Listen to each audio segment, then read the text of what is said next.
going on, folks?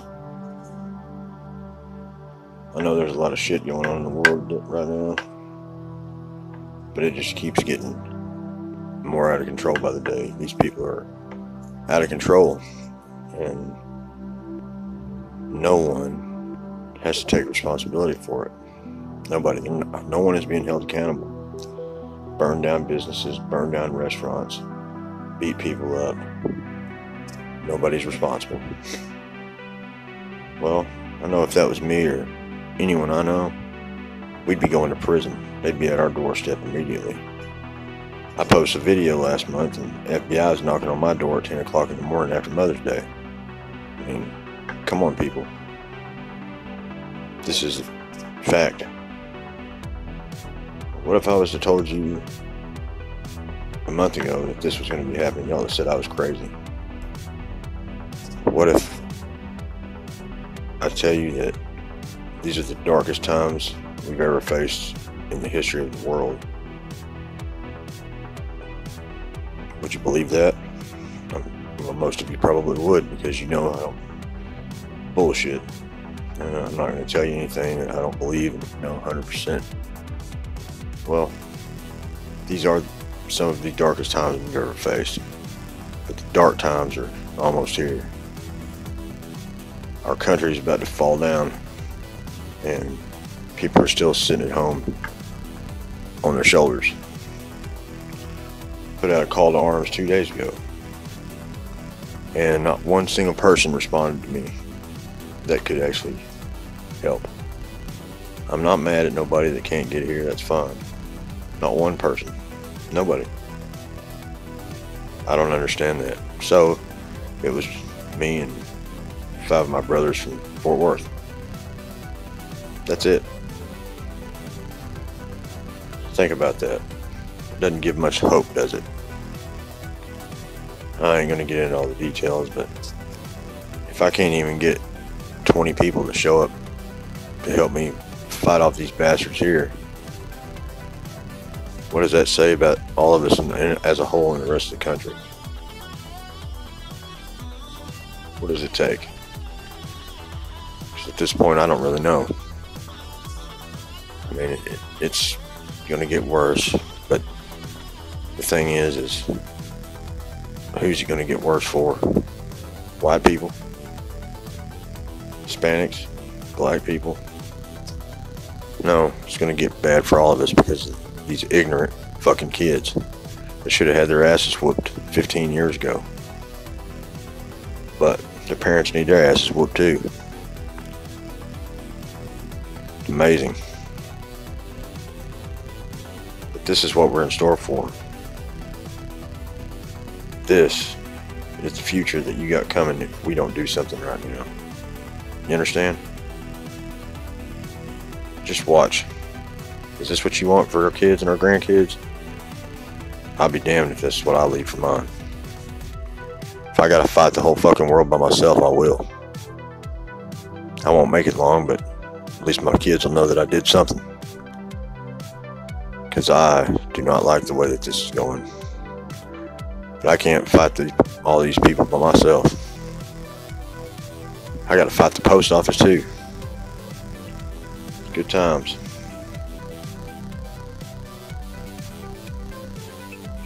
Y'all enjoy the video and think about it real hard. Let that resonate with you. Love y'all. Gotta go.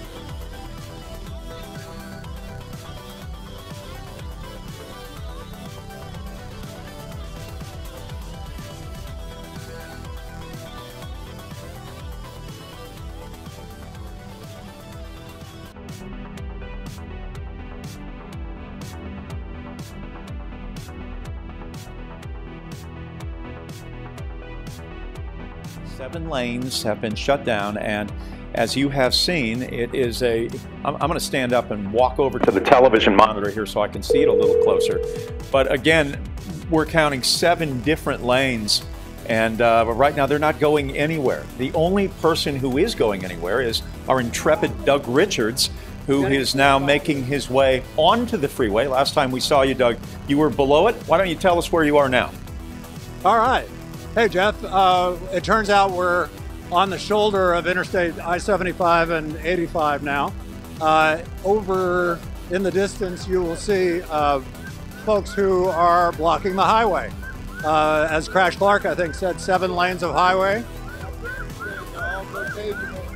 And and what's interesting is that there was an organizational element, Jeff, to answer your question, where they asked the folks they asked the white people who were part of the protest to go up on the highway and to be at the front of the protest. And as we go up here, we see that most of what I see anyway is most of the folks who are blocking the highway are white folks. And the thinking behind that was by the organizers that the police would be less likely to confront white people than they would if black people did block the highway. So how diverse, Doug, can you hear me? And it seems to be working. How diverse is the group of protesters tonight? You know, I was looking at that earlier. I would say it's probably 80% black folks, but you know, there are hundreds of white people here. So, and they're enthusiastic and they want to help. And so when they were called upon to be in the front, not all of them went, but there are enough of them out there now to block the highway. And and most of those, yes, my absolutely. Other question for you is, as folks out there are white. As I take a look at these pictures, Doug, what sort of law enforcement presence do you see? We see a number of APD lights that are flashing, at least in the pictures that we're seeing here at 11 Alive and that viewers are seeing right now. But on the ground, what sort of law enforcement presence are you seeing? And I'm going to ask you to compare and contrast to what you've seen over the course of the last week and 2 weeks, if you would. Well, mostly it's been Atlanta police that I've seen here. On the highway, it's Georgia State Patrol and some other state police. But the few, you know, there really haven't been that many police officers in the neighborhood. Most of them have been blocking the highway, and you see a lot of state police blocking the highway. You also see military trucks blocking the highway. It appears that either the National Guard made a return visit, or some police agencies that have military trucks were also called in to help block the access points to the interstate. So, Doug, anyway, I have a couple of questions for you. Mostly Atlanta police, though, until you get onto the highway, and then you see state police.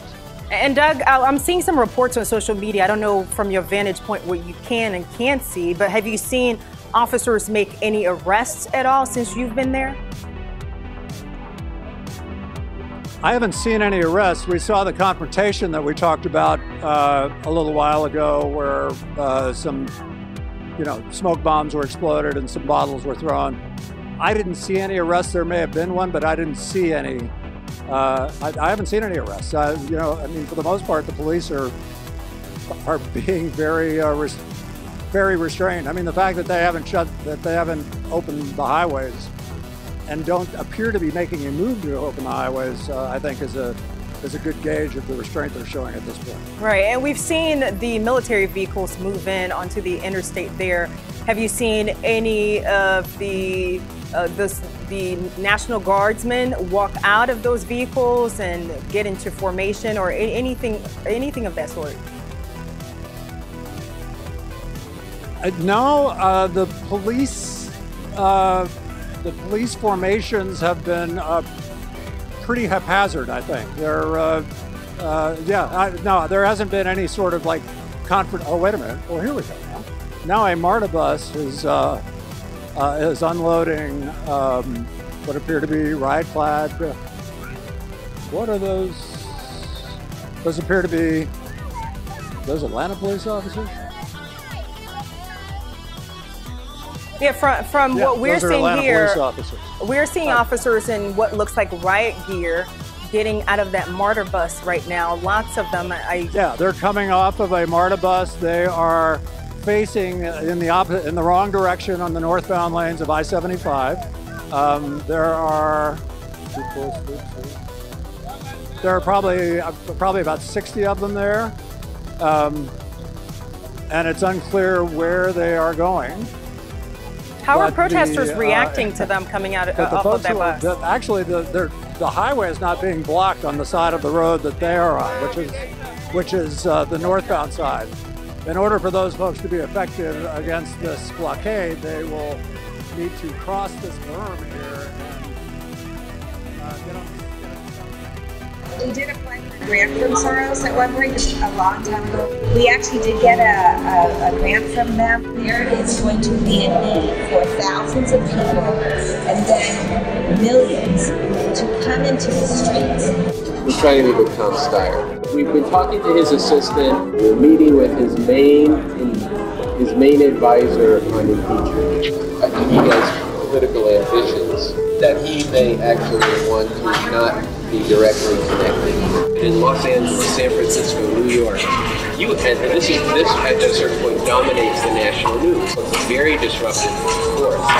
Last week, we released video of New York Antifa-like group Refuse Fa, short for Refuse Fascism, training people how to poke people's eyes out and reframing assault as self-defense. Yeah, so if that doesn't knock them out, then yeah, the nose, the eye, poke the eyes with the other. Absolutely. We just kind of want to, in the space, reframe the idea of self-defense as not simply you're being acted upon by an aggressor, but it's a kind of a decision you make to fight back. In a lot of ways to say, I'm human and I occupy this space and I'll be not. Now today, we unmask undercover footage of their national organizer, the national organizer for Refuse Fascism, and we release footage that suggests who might even be funding their militant operation. Ultimate vision is for people to break with their comfort and come into the streets day after day, night after night, in the hundreds of thousands until the millions, and not leave until they have to step down. The thing about this is that we see that this is not going to happen through normal channels because we are living in abnormal times. And the way we see this is that there is going to be a need for thousands of people and then millions to come into the streets and demand that the Trump-Pence regime must go. We did apply for a grant from Soros at one point, just a long time ago, when I was doing more abortion rights and defending clinics.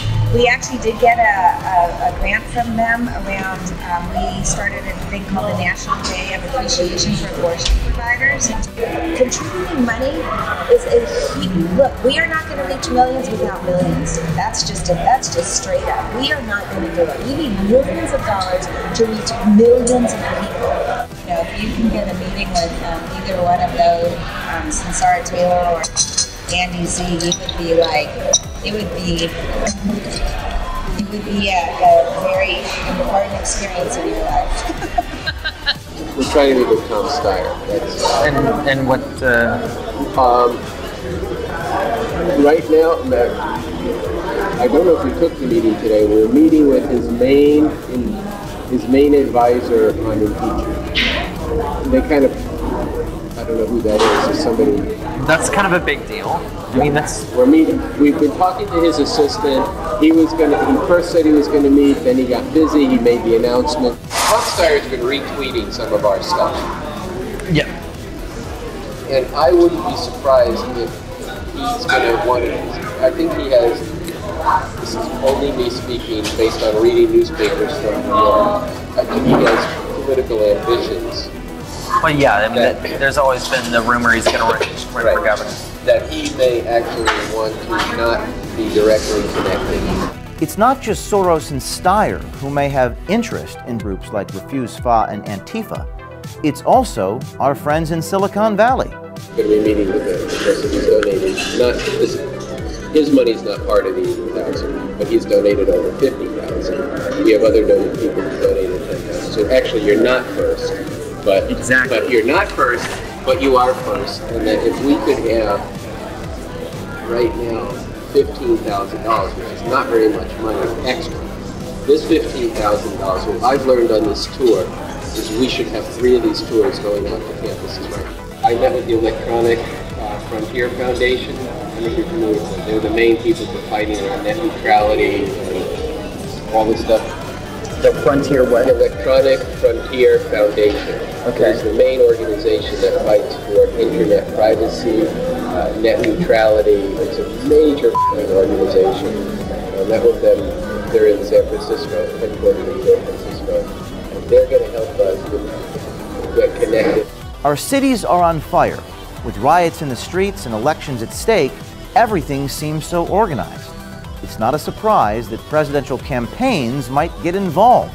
P.Z. Myers, Cornel West, Arturo O'Farrell, I mean, these are major figures in the arts and sciences who are definitely not revolutionaries, okay? And you'll see there's people, Hillary campaign people work with Refuse Fascism, you know, because they see the danger. You have to create a kind of demand from below. For what? The kind of demand from below that the Trump-Pence regime must go.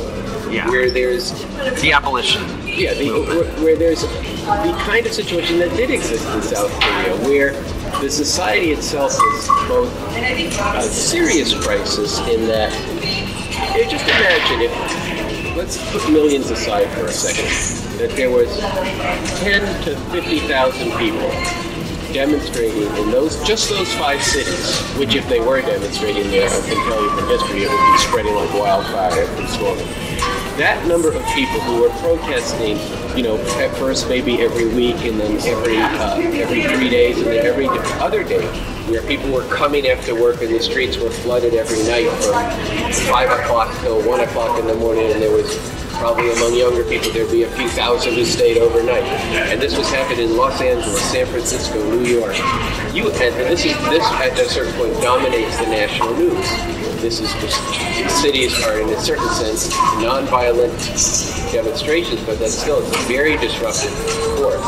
That has international repercussions. Look at what's happening in the U.S.